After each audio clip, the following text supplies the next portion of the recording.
सर्वेभ्यः सुप्रभातम्। भवानी अष्टकम्।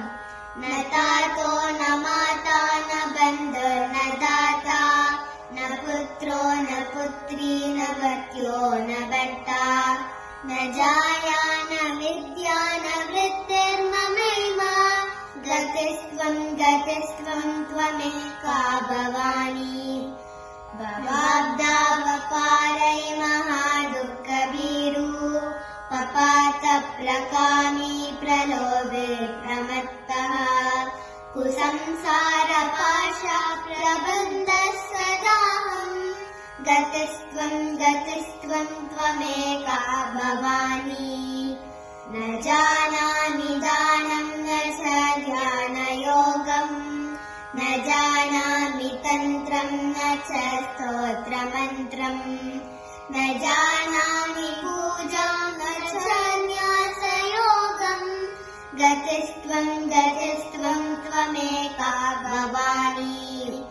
न जानामि पुण्यं न जानामि तीर्थम् न जानामि मुक्तिं लयं वा कदाचित् न जानामि भक्तिं मृतं वापि माता गतिस्त्वं त्वमेका भवानी।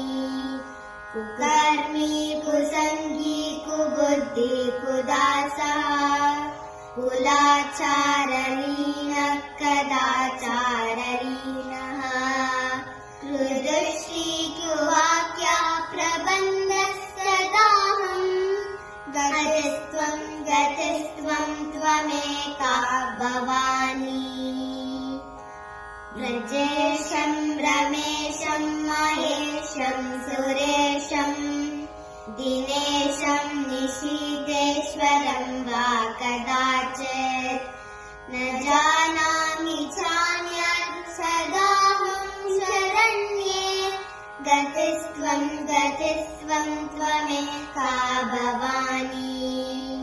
विवादे विषादे प्रमादे प्रवासे जले चालने पर्वते शत्रुमद्रे अरण्ये चरण्ये सदा मां प्रपाहि गतिस्त्वं त्वमेका भवानी।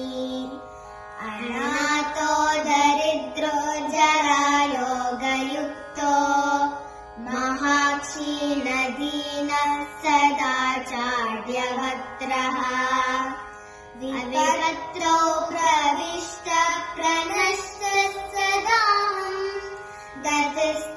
गतिस्त्वं त्वमेका भवानी। गतिस्त्वं त्वमेका भवानी। इति श्री भवानी अष्टकं सम्पूर्णम्। धन्यवादः।